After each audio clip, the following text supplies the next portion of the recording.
Buenas noches, queridos hermanos y queridos amigos. Aquí estamos, un poquito más tarde de lo habitual, pero os pido comprensión que estamos aquí en Alemania con los hermanos y llevamos todo el día domingo con los hermanos de la iglesia de Aquisgrán. Pero bueno, ya estamos libres, así que no podíamos faltar a esta cita de tener nuestro estudio bíblico. Lo haré un poquito más corto, no quiero que se haga demasiado tarde. Pero vamos a estudiar ciencia y Biblia y vamos a seguir hablando acerca de lo que la palabra de Dios nos muestra en cuanto a vivir una vida sana. Y cuando decimos una vida sana, me atrevería a utilizar el pensamiento filosófico y mente sana in corpore sano. La Biblia nos habla de tener una sanidad interior, pero también la Biblia nos enseña a tener sanidad física. Porque todo lo que nosotros somos, todo está ligado. Somos cuerpo, alma y espíritu. Y nuestro bienestar depende de todo nuestro ser. Cuando hemos creído en el Señor Jesús, hemos creído lo que somos y tenemos que cuidarnos en lo que somos, en todo lo que somos. Todo nuestro ser, cuerpo, alma y espíritu, dice la palabra, que tiene que ser hallado delante del Señor santo y irreprensible hasta la venida de nuestro Señor Jesucristo.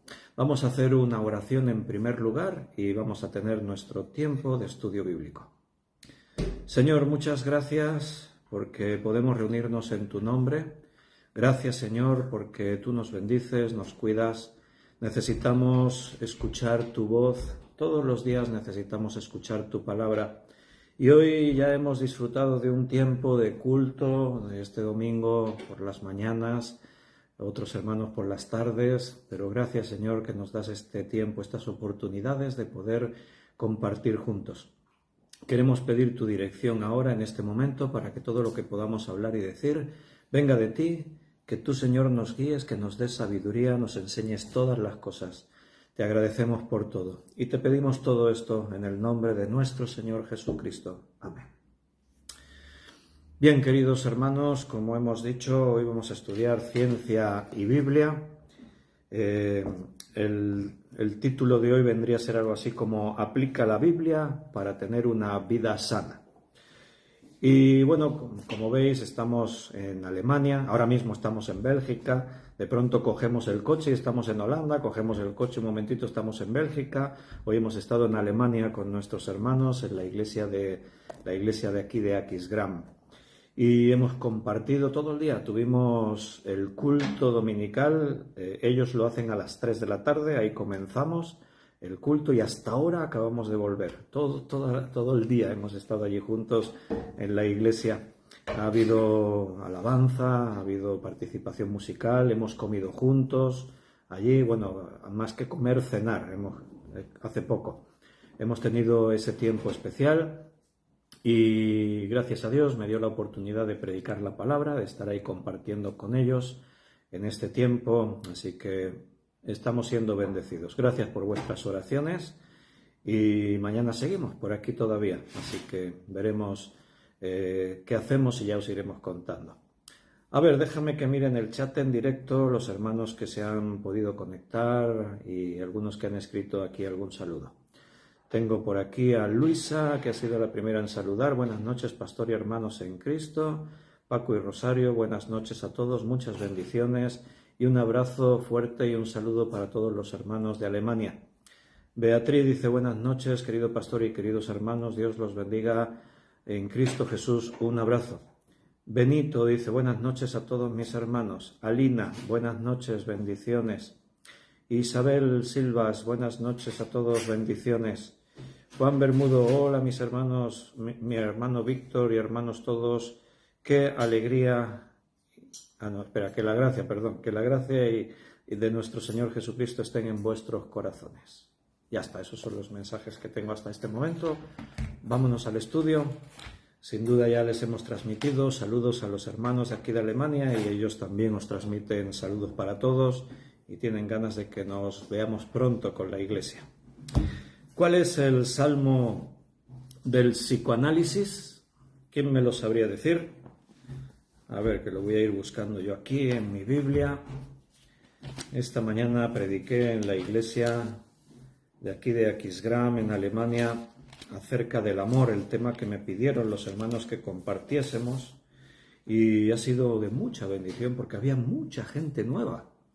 Casi la mitad de los que estaban ahí eran personas nuevas que se les invitó para este evento, y antes de predicar me dijeron, dice, habrá muchas personas nuevas, hay muchas personas que les hemos invitado y van a venir, y algunos están aquí, así que hemos predicado la palabra de Dios y hemos predicado el Evangelio, hemos hablado del amor de Jesucristo por nosotros, del amor de Dios que dio a su único Hijo por nosotros. Esperamos que lo que sembramos dé fruto. Y los hermanos compartirán el culto por YouTube, pero ellos lo editan y después lo comparten, así que cuando tenga el enlace lo compartiré también por acá, por Facebook, para que quien quiera lo pueda ver. ¿Cuál es el salmo del psicoanálisis? Nadie me contestó, nadie me escribió aquí. Pues es el Salmo 32. Vamos a leerlo. ¿Me acompañas allí? Lo digo yo de una forma así, ¿no? Hablando el Salmo del psicoanálisis. La Biblia, yo a veces os he dicho, que podríamos decir que habla mucho de psicología. No es correcto decir eso, porque la psicología es algo que se inventó después que la Biblia, pero lo digo en el sentido, estamos hablando ciencia y Biblia, estamos viendo que muchas cosas que la ciencia ha aplicado, ha enseñado, conceptos que la ciencia adquirió, la Biblia ya los hablaba mucho tiempo antes, siglos antes de que la ciencia los considerase y hablase de ellos. Y el otro día hablábamos de la sanidad en cuanto a los alimentos que se comen, en cuanto a la higiene, etcétera, etcétera. La Biblia también habla mucho de la sanidad interior, la sanidad del alma, aquello que después los hombres han tratado en la ciencia que referimos como psicología.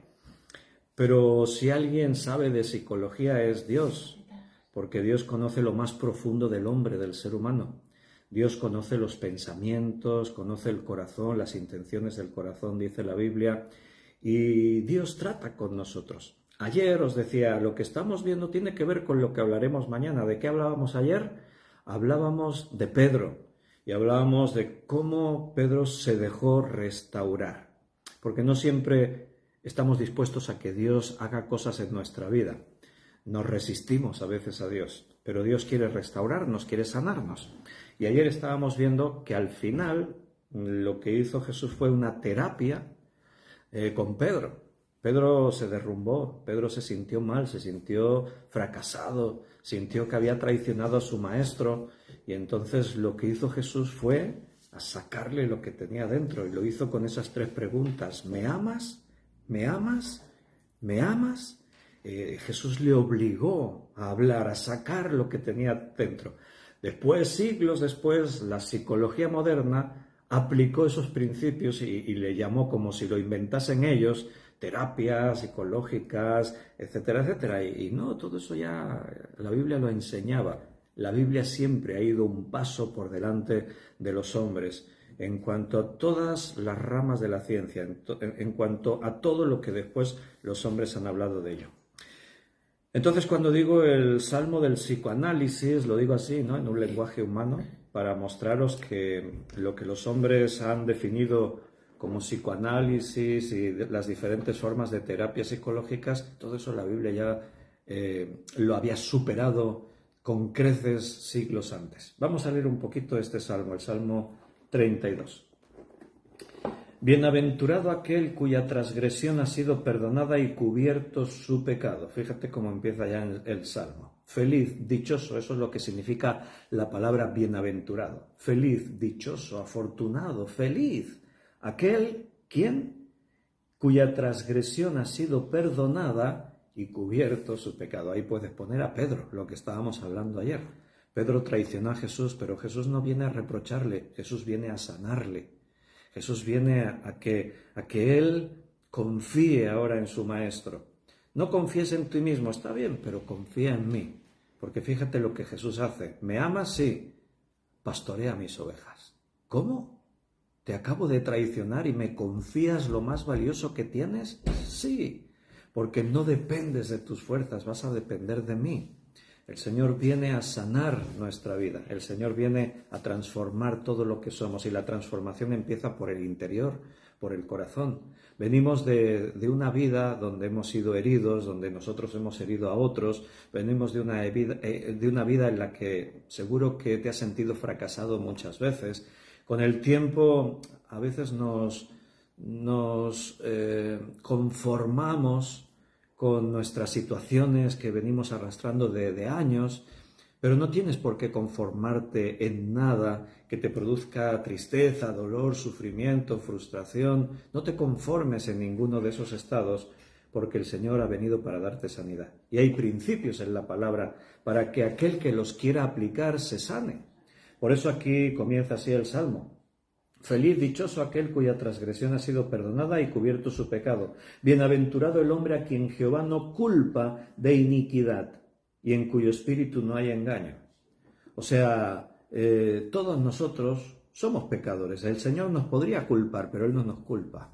Una de las peores cosas que pueden minar el ánimo, la conciencia, la paz interior es el sentimiento de culpa.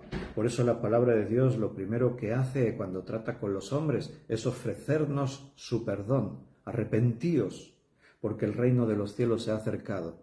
El Señor te ofrece perdón si tú te arrepientes. Pero ahora miras lo que dice David. Mientras callé, se envejecieron mis huesos, en mi gemir todo el día. O sea, esto es una descripción tremenda en cuanto a lo que le ocurre a una persona cuando vive con ese sentimiento de culpa, con el remordimiento, con todas esas sensaciones malas que uno puede albergar en su corazón. ¿Qué pasa cuando uno está ahí en esa corrosión interior de culpabilidad, de menosprecio, de ausencia de amor y de paz? ¿Qué ocurre en el hombre? Qué bien lo describe David, claro, inspirado por el Espíritu Santo. Se envejecieron mis huesos, en mi gemir todo el día. Él era el rey. Estuvo un año callando, tragándose su pecado. No lo reconoció, se calló. Por eso os decía, es el salmo del psicoanálisis, porque el salmo nos muestra esa necesidad de confesar. No te lo guardes, confiésalo. Háblale al Señor y dile lo que hay en tu interior. Cuéntale tu culpa, háblale de tu pecado. Recuerda que el Señor ha dicho que la transgresión será perdonada y cubierto el pecado. Porque de día y de noche se agravó sobre mí tu mano, se volvió mi verdor en sequedades de verano. O sea, David un día vivía el verdor de la pasión por el Señor, de su fe en Dios, pero cuando dejó que el pecado lo llenase y se sumergió en su pecado, su verdor se volvió en sequedad. Mi pecado te declaré y no encubrí mi iniquidad. Dije, confesaré mis transgresiones a Jehová, y tú perdonaste la maldad de mi pecado. Confiesa a Dios y el Señor traerá sanidad a tu vida. Por eso orará a ti todo santo en el tiempo en que puedas ser hallado. Ciertamente la inundación de muchas aguas no llegarán detrás de él. Tú eres mi refugio, me guardarás de la angustia, con cánticos de liberación me rodearás. Te haré entender y te enseñaré el camino en que debes andar, sobre ti fijaré mis ojos. Ahí dice la palabra. ¿Crees esto? No seáis como el caballo, como el mulo, sin entendimiento. O sea, te está diciendo, no seas un burro, te está diciendo la palabra. Que han de ser sujetados con cabestro y con freno, porque si no, no se acercan a ti, muchos dolores habrá para el impío. Mas el que espera en Jehová, les rodea la misericordia. Alegraos en Jehová y gozaos justos, y cantad con júbilo todos vosotros los rectos de corazón. El hombre trata de satisfacer todos sus gustos. El hombre intenta llenar todo aquello que le produce satisfacción. Todos sus gustos en todos los campos de nuestra vida, intelectualmente, aún gastronómicamente, con todo lo que tiene que ver en la relación afectiva, el amor, con el sexo. El hombre intenta buscar el placer, buscar rellenar sus gustos, hacer todo aquello que le causa una satisfacción, un placer. Pero ¿qué consigue el hombre? Mira, uno de los grandes negocios de este mundo es eso, ser psicólogo, ser psiquiatra. O sea, van desbordados de trabajo siempre. ¿Por qué?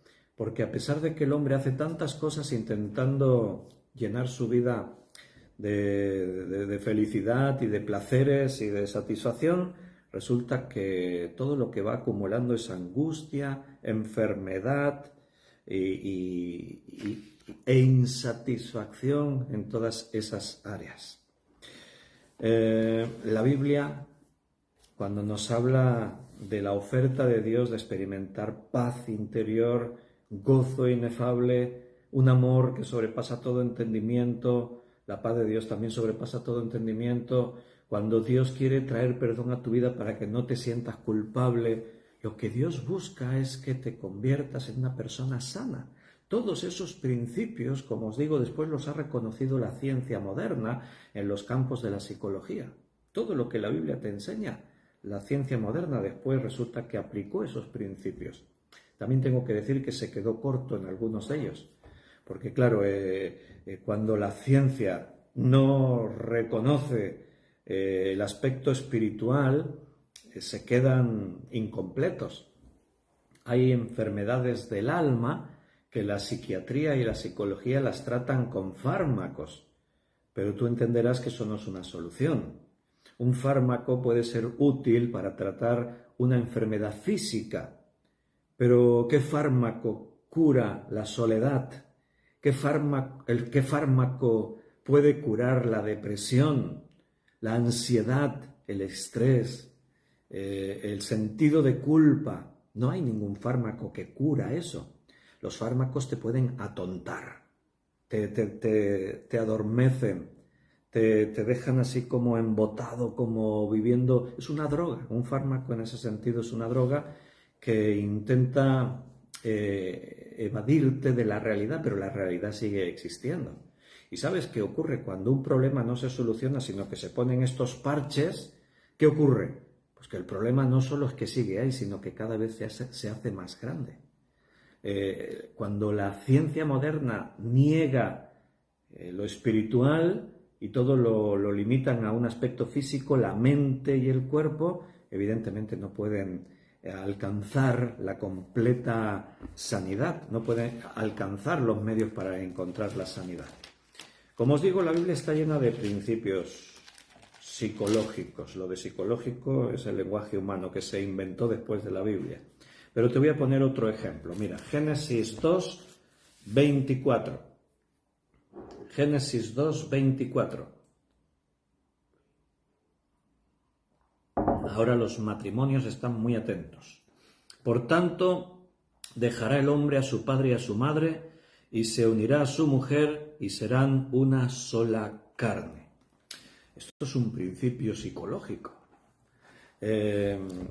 ¿Sabes cuántos matrimonios tienen problemas muy graves porque no aplican el principio que aquí se da? Resulta que algunos no superan la dependencia psicológica infantil que tienen de sus padres. A veces esa dependencia continúa aún hasta la muerte, después de la muerte de los padres. Generalmente el hombre genera una dependencia psicológica hacia la madre y las mujeres desarrollan una dependencia hacia el padre. Y es algo que ocurre sin que la persona se dé cuenta. Hay dependencias que pueden ser muy evidentes y pueden provocar discusiones en el matrimonio, ¿no? Que la madre le diga a su esposo: oye, que siempre me estás reprochando que tu madre cocinaba mejor. Eso es una evidencia de dependencia, ¿no?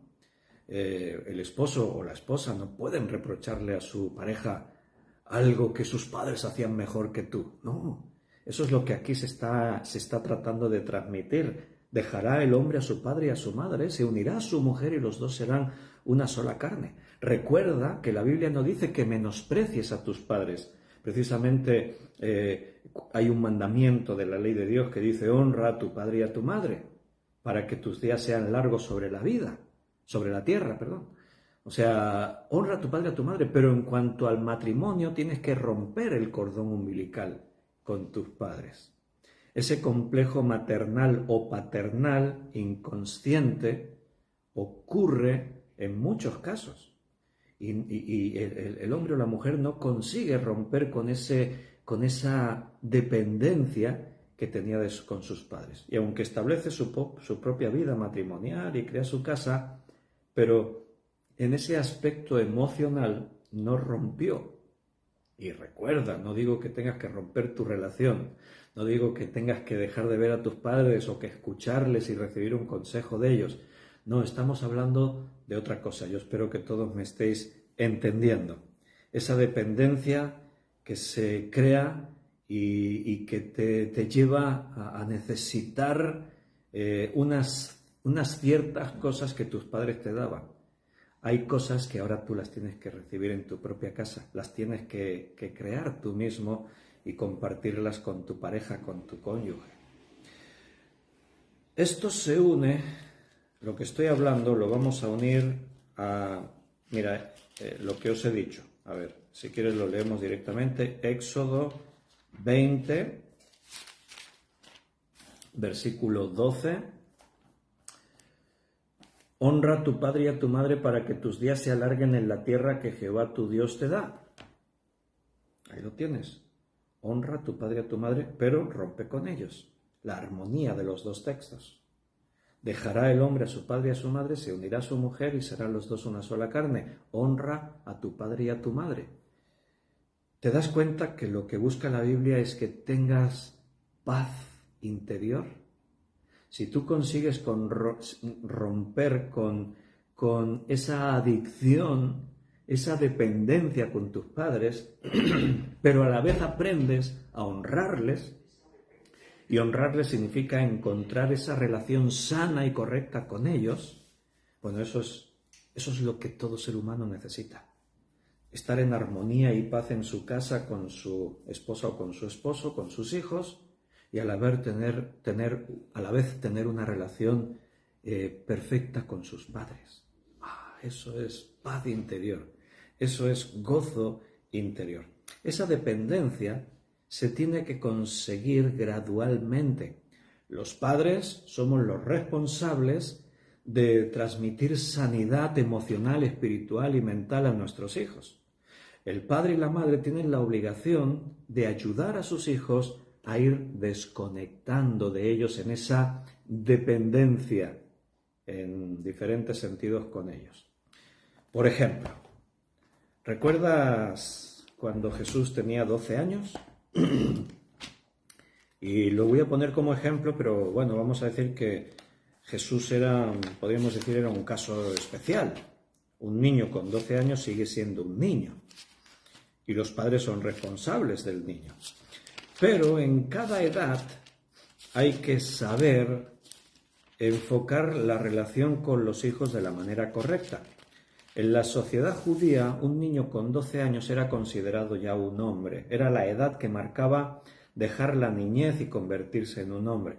Por eso, con 12 años, a los niños se les permitía ya entrar a participar a pleno derecho en las actividades y lo que hacían en las sinagogas o en el templo. Entonces, cuando Jesús cumplió 12 años, José y María con él se fueron a Jerusalén, viajaron a Jerusalén para poder participar en la Pascua, en las fiestas, en todo, ¿no? Entonces, cuando ellos terminaron las fiestas, se volvieron, viajaban en una caravana, era la forma de viajar más segura en esa época, con más viajeros, todos juntos. Y resulta que al salir de Jerusalén, las mujeres y los hombres viajaban separados, costumbres judías. Las mujeres iban en un grupo, los hombres iban en otro. Resulta que María pensó que Jesús, con 12 años, iba con José. José pensó que Jesús, que tenía 12 años, iba con las mujeres, con María, porque era esa edad en la que ya podía ir con los hombres, pero también podía estar con las mujeres todavía. Estaba en esa transición de dejar de ser niño y convertirse en un hombre. Total, que al cabo de los 3 días se encuentran José y María y preguntan, oye, ¿y el niño, y Jesús? ¿Cómo? ¿No está contigo? No, conmigo no, conmigo tampoco. ¿Y desde cuándo? Pues desde que salimos de Jerusalén. 3 días. Yo siempre me he reído de eso, ¿no? He dicho, madre mía, José y María perdieron a Jesucristo 3 días. Lo perdieron, era un niño. Y entonces, ¿qué hicieron? Tuvieron que volver a Jerusalén a buscarle. Imagínate la angustia que sentiría. Los que sois padres, ¿alguna vez perdisteis a un hijo? A veces es un momento, ¿eh? Estás en el supermercado y tu hijo pequeñito que se mueven, ahora en un instante están aquí, ya se fueron corriendo y estás ahí, los miras, los ves, miras para otro lado, te distraes un momentito y cuando miras no los ves. Bueno, padres que estáis aquí escuchándome, los que no sois padres todavía igual no lo entendéis, pero los que sois padres me entendéis. Ese es un momento de los más terroríficos que pueden pasar en tu vida. O sea, son los segundos más largos que van a ocurrir en tu vida hasta que no lo encuentras. ¿Dónde está? ¿Dónde está? Ya no sabes qué hacer, ni hacia dónde ir, ni hacia dónde correr y buscarlo. Y después resulta que estaba ahí casi a la vista y no te diste cuenta. Imagínate 3 días sin saber dónde estaba Jesús. Se van a Jerusalén y le encuentran. ¿Dónde? En el templo, debatiendo con los doctores de la ley. Ahí vamos a leer.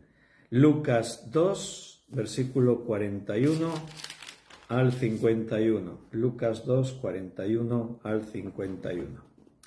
Iban sus padres todos los años a Jerusalén en la fiesta de la Pascua y cuando tuvo 12 años subieron a Jerusalén conforme a la costumbre de la fiesta. Al regresar ellos acabada la fiesta se quedó el niño en Jerusalén. Sin que lo supieran José y su madre y pensando que estaba entre la compañía, anduvieron camino de un día y le buscaban entre los parientes y los conocidos, pero no le hallaron, volvieron a Jerusalén buscándole. Y aconteció que 3 días después le hallaron en el templo, sentado en medio de los doctores de la ley, oyéndoles y preguntándoles. Y todos los que le oían se maravillaban de su inteligencia y de sus respuestas. Cuando le vieron, se sorprendieron y le dijo su madre, Hijo, ¿por qué nos has hecho así? He aquí tu padre y yo te hemos estado buscando con angustia. Entonces él dijo, ¿por qué me buscabais? ¿No sabías que en los negocios de mi padre me es necesario estar? Mas ellos no entendieron las palabras que les habló. Y bueno, y Jesús crecía en sabiduría y dice ahí más adelante. Repito, el caso de Jesús es diferente, es especial. Cuando antes de nacer el ángel le dijo a María, el santo ser que nacerá será llamado Hijo de Dios. Él va a ser puesto para salvación de muchos, pero lo que le va a pasar va a ser como una espada que traspase tu alma, tu corazón, le dijo a María. O sea, le dijo entre otras cosas, este niño viene para dar su vida, para sufrir, y tú como su madre vas a sufrir mucho, pero tienes que aceptarlo. Y María lo aceptó. Era un caso especial, pero os quería mostrar, hablando de esa ruptura emocional que el hijo tiene que tener con los padres. Recuerda, no es romper relación, es romper dependencia. O sea, tú puedes ver a tus padres todos los días, puedes hacer cosas, puedes escuchar sus consejos, pero tienes que romper emocionalmente con ellos, no puedes tener dependencia, adicción a ellos. Tienes que tener ahora tu propia vida y esa independencia se tiene que ir formando con el tiempo. No te estoy diciendo que a tu hijo de 12 años lo dejes que se vaya 3 días por ahí sin saber. No. Pero sí que los padres poco a poco le van enseñando a sus hijos. ¿Sabes? Hay padres que no quieren aceptar eso y se vuelven sobreprotectores y tienen a su hijo encerrado en una urna de cristal y no se dan cuenta que lo que están haciendo es trastornándole, le están creando aspectos en su carácter emocionales que después va a sufrir y le pueden traer muy serias consecuencias. Aún en su vida sentimental, en su relación matrimonial, podría llegar a provocar un divorcio. A todos los padres nos cuesta soltar a nuestros hijos. La primera vez que tú dejas que tu hijo vaya solo al colegio, siempre lo acompañas, pero llega una edad en la que el propio hijo te dice, No, pero yo ya me sé el camino, yo puedo ir solo, ya soy mayor. Y ahí tú estás en ese punto que tienes que tomar una decisión. Si tú vas a acompañarle, te quedas más tranquilo. Si se va él solo, te quedas inquieto, pero tienes que aprender a hacer eso. Tienes que asumir que tiene que empezar a adquirir independencia en algunos aspectos, no en todos, en algunos aspectos. En algunos aspectos tiene que ir soltando cuerda, tiene que ir permitiendo cosas. Entonces, poco a poco, uno tiene que asumir estos principios. Otro día, pues uno ya le deja al hijo, ¿no? Y mira, ahora te dejo que vayas a un cumpleaños con unos amigos. Ahora te dejo que hagas, ahora... Y poquito a poco tú vas enseñándole eso. ¿Qué pasa cuando los padres son sobreprotectores que tienen a sus hijos en esa urna de cristal? Y la Biblia ya nos enseñaba estos principios. Dejará el hombre a su padre y a su madre, se unirá a su mujer y serán los dos una sola carne. Te voy a mostrar un ejemplo. Mateo, capítulo 20, versículo 20 al 21. Mateo 20, del 20 al 21.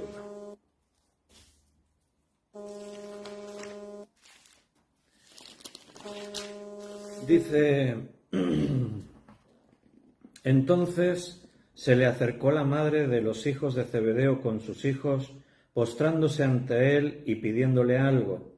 Él le dijo, ¿qué quieres? Y ella le dijo, ordena que en tu reino se sienten estos dos hijos míos, el uno a tu derecha y el otro a tu izquierda. Entonces Jesús respondiendo le dijo, no sabéis lo que pedís. ¿Podéis beber del vaso en el que yo he de beber y ser bautizados con el bautismo en que yo soy bautizado? Y ellos le dijeron, podemos. Y él les dijo, a la verdad, de mi vaso beberéis y con el bautismo en con que soy bautizado seréis bautizados, pero el sentaros a mi derecha o a mi izquierda no es mío darlo, sino aquellos para quienes está preparado por mi Padre. Ahí tienes un ejemplo. Una madre sobreprotectora, una madre que está ahí intentando acomodar a sus hijos. Ya son mayores. Jesús los ha llamado para ser apóstoles y dejándolo todo le han seguido. Pero parece que no habían dejado todo, porque ¿qué hace ahí la madre? ¿Te das cuenta? Están siguiendo a Jesús y de pronto aparece por ahí la madre. Jesús, tengo que pedirte algo. Que mis hijos, Jacobo y Juan, uno se siente en tu reino a tu derecha y el otro a tu izquierda. Fíjate, ¿no? No sé si los hijos ahí se quedaron como avergonzados o estaban ahí orgullosos porque tenían esa mamitis, esa dependencia de la mamá, ¿no? En cualquier caso, ahí tienes un ejemplo. Los hijos ahora ya tienen que decidir esas cosas. No tiene que venir la madre a pedirle a Jesús, oye, a ver, voy a rogarte que mis hijos se sienten uno a la derecha y el otro a la izquierda. La Biblia siempre nos va a confrontar a tomar las decisiones correctas. Siempre. La Biblia siempre nos va a llevar a que sepamos tomar las decisiones correctas. Aquellas que produzcan felicidad, gozo en nuestras vidas. Sanidad interior. Lo que después la ciencia ha llamado psicología. Lo que después los hombres han puesto en orden y han establecido leyes, principios. Resulta que la Biblia ya lo hablaba todo eso. La palabra de Dios ya lo enseñaba. Lo que pasa es que la gran mayoría la ignoran. Pero si los hombres aplicasen todo lo que la Biblia dice, tendrían una vida mucho más sana, una vida mucho más equilibrada, más completa. Primer libro de Reyes, capítulo 18, versículo 21. Primer libro de Reyes, 18, 21. Mira, vamos a leerlo. Primer libro de Reyes, 18, 21, dice, y Saúl dijo, yo se la daré, para que le sea por lazo, y para que la mano de los filisteos sea contra él. Dijo pues Saúl a David por segunda vez, tú serás mi yerno hoy. En la Biblia se nos enseña en adquirir esa independencia. Aquí os estoy mostrando un ejemplo en la propia familia de Saúl. O sea, Saúl decide darle su hija como esposa a David. esas cosas ocurrían en la Biblia, ¿no? Los padres, aunque salga en la Biblia, no quiere decir que eso sea correcto y que se tenga que hacer, ¿no? Después tú ya sabes las consecuencias. Ahora no vamos a hacer una descripción de la vida familiar de David, pero tú sabes que no fue una bendición. Un hombre como David, con la fe que tenía, sus comienzos, señalado por Dios, un hombre conforme a mi corazón, nombrado rey de Israel cuando no era nadie, fíjate que precisamente ¿dónde falló? ¿Dónde tuvo sus más grandes fracasos? En su familia. O sea, su matrimonio con Mical fue una decisión de Saúl. David, estoy orgulloso de ti, has vencido a Goliat, te voy a regalar a mi hija. Y ahí se arreglaban esos matrimonios que no eran ni por amor, pero aún menos que amor, intereses. Porque como hace poco celebré una boda y yo les leí un versículo que dice en Amós, en el profeta Amós, ¿cómo podrán andar dos juntos si no estuvieren de acuerdo? Para que dos personas comiencen a caminar juntos, necesitan estar de acuerdo. Quiere decir, tus planes y mis planes tienen que coincidir. Tu fe y mi fe tienen que estar en armonía. Tenemos que tener la misma visión de futuro. Habrá que educar hijos. Tendremos que enfrentar dificultades. Como pastor y consejero matrimonial muchas veces he tenido que hablarle así a personas que no tuvieron el comienzo adecuado, pero ya estás casado. Entonces, bueno, pues vamos a intentar solucionar problemas. Pero te encuentras que muchos problemas están ahí y no deberían estar si hubiésemos dado los pasos apropiados desde el principio. Un hombre como David lo tenía todo en su mano para tener el éxito y resulta que fracasó en su vida familiar, en su matrimonio, y eso le llevó el fracaso total. Todo el sufrimiento que David tuvo que experimentar. ¿Y de dónde venía? De esas pequeñas cositas, decisiones pequeñas que uno no piensa, pero que después te traen la desgracia, te traen el sufrimiento infinito. Por eso la Biblia nos confronta siempre a tomar las decisiones correctas. En cada circunstancia Dios nos plantea que tenemos que tomar un camino u otro, decir sí o no. El Señor siempre va a decirte lo que es mejor para tu vida y tú tienes que saber encontrar siempre ese equilibrio en tomar las decisiones correctas. Solo en sentido de Dios pueden tener sentido todas las cosas. Sin Dios, todo es suerte, todo es azar, todo es... Bueno, vamos a ver qué pasa, ¿no? Vamos a ir sobre la marcha. Sin Dios todo es indiferente. Entonces esa visión científica y esa visión bíblica que tenemos delante de nuestros ojos tienen que estar en armonía. Recuerda que lo hemos dicho en esta serie de Ciencia y Biblia. Ciencia y Biblia no están peleados. No, al contrario. En la Biblia se habla de principios científicos, pero no se queda solo ahí. Si tú te quedas solo en la parte científica, pierdes la esfera profunda e íntima del pensamiento y del corazón humano. La visión científica piensa que todo es cuantitativo, que no existen más valores que el físico y el químico, pero cuando hablamos del amor, cuando hablamos de lo espiritual, cuando hablamos del perdón, cuando hablamos de todas esas cosas profundas que están dentro del hombre, donde la ciencia se para y ya no llega, la Biblia sí lo hace. O sea, la Biblia te plantea los principios científicos, pero va más allá y te lleva a los principios espirituales y del corazón y de la mente, donde realmente se producen la mayoría de los trastornos y las enfermedades que tienen que ver con el interior del hombre.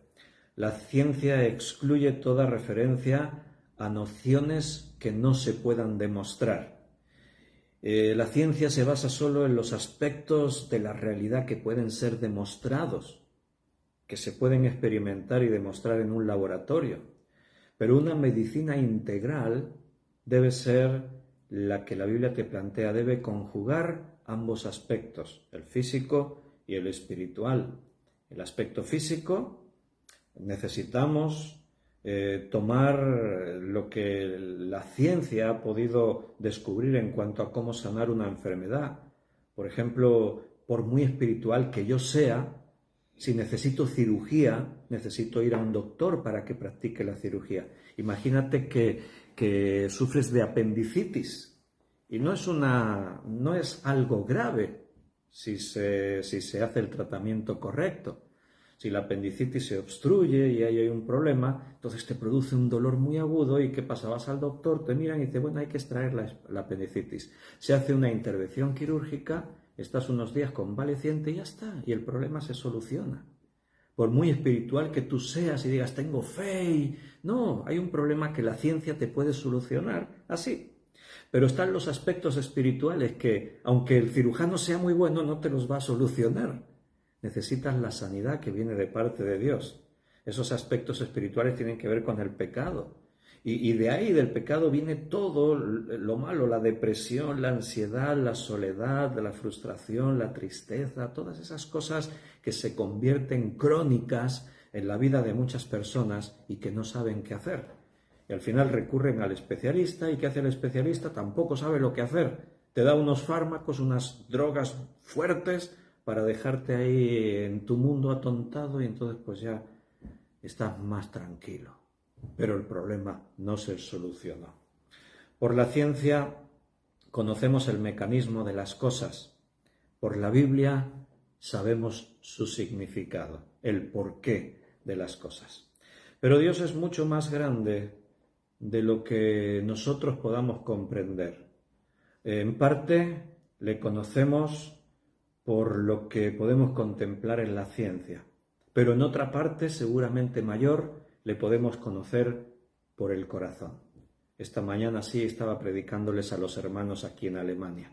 Ahí había un montón de personas, no sé cuántos, varios cientos, y muchos de ellos no eran cristianos. Y les estaba tratando de transmitir estos principios bíblicos. No intentes razonar a Dios, deja que el amor de Dios te inunde, acepta su amor.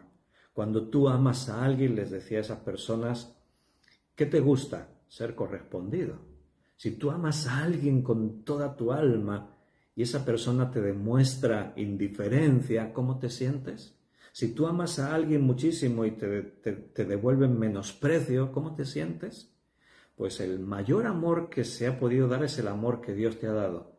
Ahora piensa, si tú eres indiferente con Él, si tú le menosprecias en algún área de ese amor inmenso que Él te da, ¿qué?